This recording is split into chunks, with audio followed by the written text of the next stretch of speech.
আপন পীরের প্রতি মুরিদের আদব সম্পর্কে হযরত মুজাদ্দেদ আল-ফিসানি রাদিয়াল্লাহু তাআলা আনহু সাহেবের কিছু উপদেশমূলক বাণী। বিসমিল্লাহির রহমানির রহিম। আপন মুর্শিদ ব্যতীত অন্য কারো প্রতি মনোযোগী হবে না। সাধ্যমতো স্বীয় জান ও মালের দ্বারা মুর্শিদের খেদমত করিবে। মুর্শিদের কোনো কাজ বাহিক্য দৃষ্টিতে ভুল বলে মনে হলেও তার কার্যকে সঠিক বলে মানতে হবে, কারণ তিনি তা বিশেষ কারণে আল্লাহর নির্দেশেই করিয়া থাকেন। মুর্শিদের কোনো বিষয়ের প্রতি কোনো প্রকার আপত্তি করিবে না, এতে খোদার অনুগ্রহ হইতে বঞ্চিত হইবে এবং প্রাপ্ত ফয়েজ বন্ধ হইয়া যাইবে, এবং মুর্শিদের মনে যে আবরণ পতিত হইবে তাতে চিকিৎসাহীন বস্তুতে পরিণত হইয়া যাইবে। তিনি যেইভাবে ইবাদত করেন বা করতে বলেন সেইভাবেই করিবে। আপন পীরের কার্যকলাপ দেখে শরিয়াতের মাসাইল শিখিবে। আপন পীরের ছেলে মেয়ে ও পরিবারকে পীরের হাত হিসাবেই পীরের তুল্যই সম্মান করিতে হইবে। তাদের যোগ্যতা কামালিয়াতের বিচার কখনোই করিতে যাইবে না। কখনো পীরের দোষ ত্রুটি অনুসন্ধান করিবে না, যেহেতু সৃষ্টির মধ্যে সবচাইতে নিকৃষ্ট ওই ব্যক্তি যে অলিগণের ত্রুটি অন্বেষণ করে। কখনো কথা বলার সময় পীরের আওয়াজের উপর মুরিদের আওয়াজকে উচ্চ করিবে না, কারণ এটা নিতান্তই বেয়াদবি।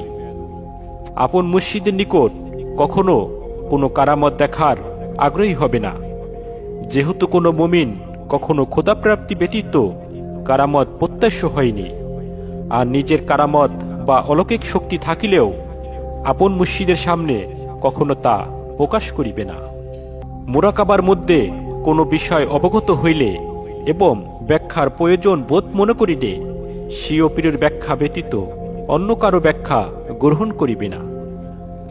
কোনো ফয়েজ বা অনুগ্রহ লাভ হলে তা আপন পীরের বিশেষ তাওয়াজ্জু মনে করিবে। যদি অন্য কোনো পীর স্বপ্নযুগে ফয়েজ দান করিয়া থাকেন, তাহলে তা আপন মুর্শিদ হতেই মনে করিবে, কারণ মুর্শিদ মুরিদের যোগ্যতা অনুযায়ী বিভিন্ন শুরুতে ফয়েজ প্রদান করিয়া থাকেন। মুরিদ সমস্ত দিক হইতে তার মন ফিরিয়ে আপন মুর্শিদের প্রতি মনোযোগী হওয়া একান্তই আবশ্যক। এমন স্থানে দাঁড়াবে না যে স্থানে দাঁড়ালে তোমার শরীরের ছায়া তোমার পীরের ছায়ার উপর পড়ে। কখনো পীরের নামাজের মসলা বিছানার উপর কখনোই পা রাখিবে না। আপন পীরের ব্যবহারকৃত কোনো জিনিস বা পাত্র কখনো ব্যবহার করিবে না। আপন পীরের সামনে অন্য কারোর সাথে কথাবার্তায় লিপ্ত হইবে না এবং অন্য কারো প্রতি মনোযোগী হবে না।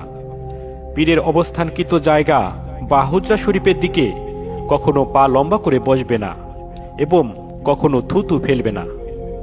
আপন পীর যাহা কিছু প্রকাশ করে তাহা বাহিক্যভাবে খারাপ বিবেচনা হলেও তাহাই ভালো মনে করিতে হইবে, কেননা কামেল পীর যাহা কিছুই করিয়া থাকেন তাহা আল্লাহ তাআলার ইলহামের দ্বারাই করিয়া থাকেন। আপন পীরের হুকুম ব্যতীত কোনো নফল বন্দেগী করিবে না, এমনকি নফল নামাজও নয়। শুধু এক খেয়ালে তার দিকেই রুজু থাকিবে, তাহলেই মঞ্জিলে মাকসুদে পৌঁছাইতে পারিবে। সম্মানিত বায়ু বগ্নিকোণ সকল, আপন পীরের প্রতি মুরিদের যে আদব সম্পর্কে হযরত মুজাদ্দেদ আল-ফিসানি রাদিয়াল্লাহু তাআলা আনহু সাহেবের কিছু উপদেশমূলক বাণী আপনারা শুনলেন। এর মধ্যে যদি কোনো ভুল ত্রুটি আমার দ্বারা হয়ে থাকে অবশ্যই আমাকে ক্ষমা দৃষ্টিতে দেখবেন, এবং এই উপদেশমূলক বাণীগুলো আমরা যেন আমাদের প্রত্যেকের জীবনে সুন্দরভাবে অক্ষরে অক্ষরে পালন করতে পারি। মহান আল্লাহ পাক যেন আমাদের দয়া করেন, মহান মুর্শিদ যেন আমাদের সহায় হন।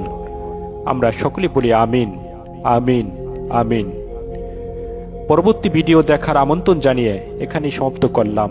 আসসালামু আলাইকুম।